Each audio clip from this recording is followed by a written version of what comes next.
Now, the Jacob Zuma Foundation has since confirmed that the former president is currently in Russia receiving medical attention.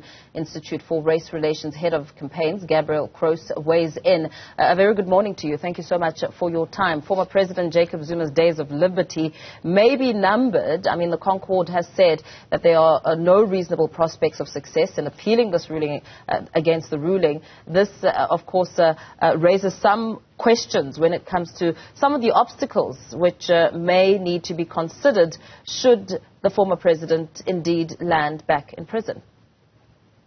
Indeed. And as we see it, there are two major obstacles to consider. So the one would be if former President Zuma tries to stay in Russia, and then there's a question about jurisdiction. Could South Africa bring him back?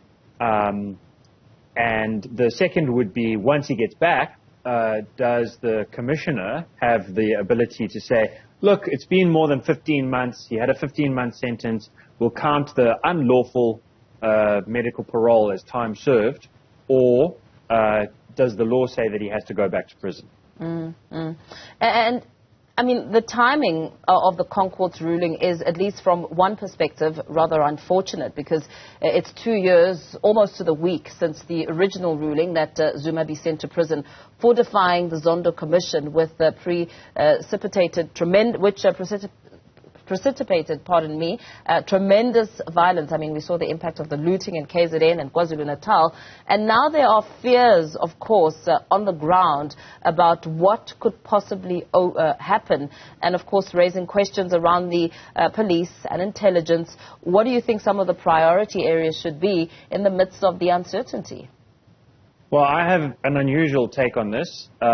My view is that the July riots of 2021 were, the match that lit the powder keg was the Zuma issue. But really, the reason things got out of hand like that was that the police, the security services, the intelligence agencies were incapable of doing their job. Now, the latest spat of trucks being burnt on the road highway down to Durban has shown that the law and order has not fully returned. But I encourage South Africans to think back earlier to this year when the economic freedom fighters promised a shutdown and some unions agreed to join in, and it looked like there was going to be a shutdown, and then there wasn't. And the police detained tens of thousands of tires that had been set up to be burnt, to blockade certain areas and turn them into lawless sections. Various arrests were made, cease and desist warrants were issued. The fact that protests hadn't been properly organized was fully apprehended by the courts and by the police system, and so people were detained. Command and control was established. If this country's police force, security services in general, want to stop mass mayhem, it is possible to do so, and there is no good reason to bow down before the former president as if he's some chief or king, in the fear that if he follows the rule of law, he goes to jail, as the court has ordered he must, and I'd like to get into details about that. We should nevertheless allow him to walk free because we're afraid of negative consequences. The negative consequences of letting him go free, of letting him flout the law, will be far more dire than the consequences of upholding the law, both in terms of putting him in prison and in terms of having a response in place should any instigations to violence ensue. I mean, you touched a little bit on the role of the National Commissioner of the Department of Correctional Services. I mean, does, Makgothi Thobagale have the power to excuse Zuma from prison time? Yeah, I mean, this is something that lawyers have been opining about. And the two key points are, firstly, that the Supreme Court of Appeal said that the High Court had erred in completely ruling out this possibility. The High Court had said, no, it can't count as time served. He must go back, do 13 months. And the Supreme Court of Appeal said, no, you guys are going too far. If it's in his power under the law, then Commissioner Thobagale can count this as time served or take some consideration of it. But it's a big if. And the reason that the Supreme Court of Appeal had to put it like that is it couldn't be sure how are things going to pan out in terms of the lawfulness of the order. It made its own judgment, but that part of the dicta, that part of its opinion, has to be more broadly connected to how the law works. Ultimately, the law says this, two things. Firstly, the order was upheld by the Constitutional Court that his release was unlawful. Secondly, the law says, the Correctional Services Act, Section 39(3), it's in black and white, it says if someone is unlawfully discharged, then that does not count as time served. And we have that up on our website, irr.org.za. You can very welcome to check out the Correctional Services Act yourself. I encourage South Africans, journalists, everyone to do so. And it's a very clear stipulation in the law, and you can understand why. You know, people talk about separation of powers. They say this is an executive issue. I heard earlier, this is the talking point. It's an executive issue, not a judicial issue. It's for the executive to decide, not for the courts to decide. Of course, that is the ordinary course of things. If the executive is playing by the rules, is playing in good faith, then the courts must step back and the commissioner can decide. But in the event that the executive is breaking the law by unlawfully releasing someone, then you can't bring him back only to send him off again and say, well, you know, we broke the law, but it doesn't matter because we've got the power to nevertheless consider that we didn't break the law. No, no, no. The law says if the executive has unlawfully released him, then it doesn't count as time served. It's perfectly common sense. It's the common law, and it's also the ratified law of this country. So it's really very, very, very clear issue. The only thing to add is that the Institute of Race Relations, we made our submissions to the Supreme Court of Appeal, and we said, in the alternative, Zuma has been saying, and we think he has got a point, that he has not been treated as an ordinary sentenced offender. He's not a criminal. You know, this is not about just punishing a guy. I've got no interest in just punishing Zuma. This is a contempt of court order. He failed to testify. He failed to produce evidence about state capture. Now, the commission has terminated, could be reignited by the president. In any event, he can submit evidence on state capture. The point of a contempt of court order, and this is well established in our law too, is to put someone in jail to force them to testify. It's like twisting someone's arm, and you say, look, you can come out tomorrow, but you have to testify.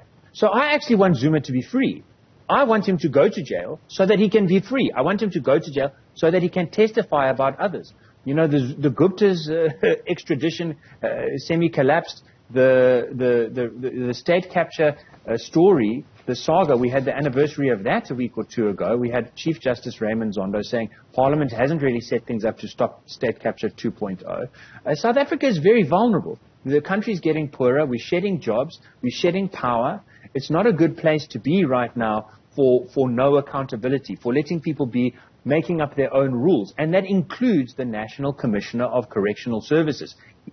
His department, not him at all. Arthur Fraser broke the law. But that means his department can't ignore that fact. His department has to put Zuma back behind bars for the next 13 months. Yeah. Unless Zuma testifies about state capture, and then he can go free. And on the polling, by the way, you know, most South Africans want that.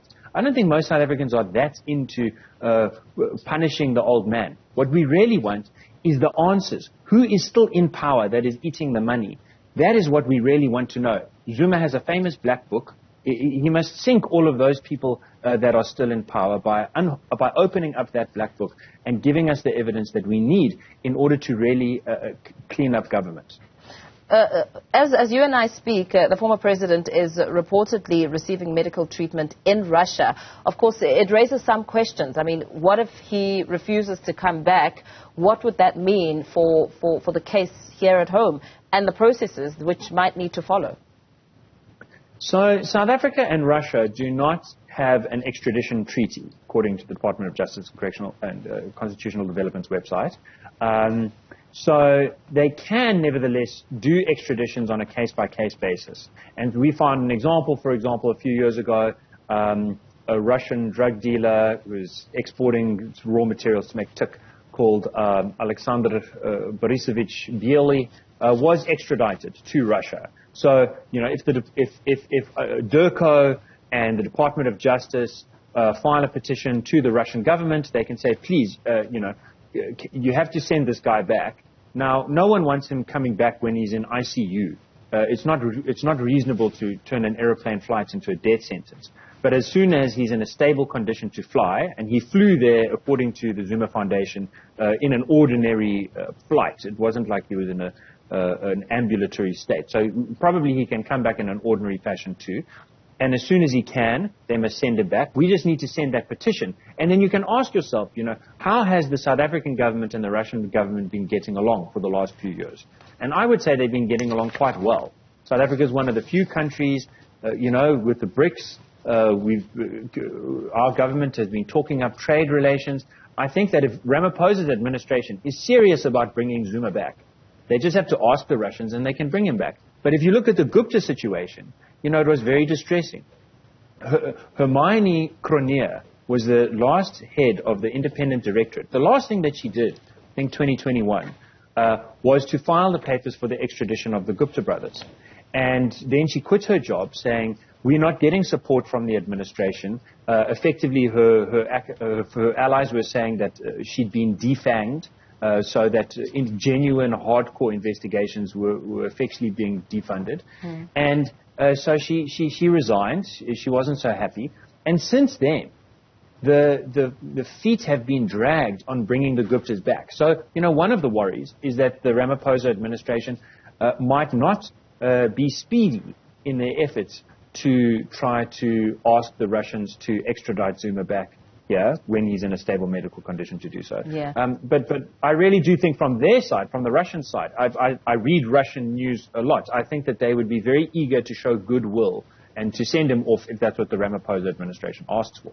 Very well. Perhaps let's leave it there for now, and thank you for your time. The Institute of Race Relations Fellow, Gabriel Crouse, summing up there some of what may be at stake regarding former President Jacob Zuma's ConCourt judgment.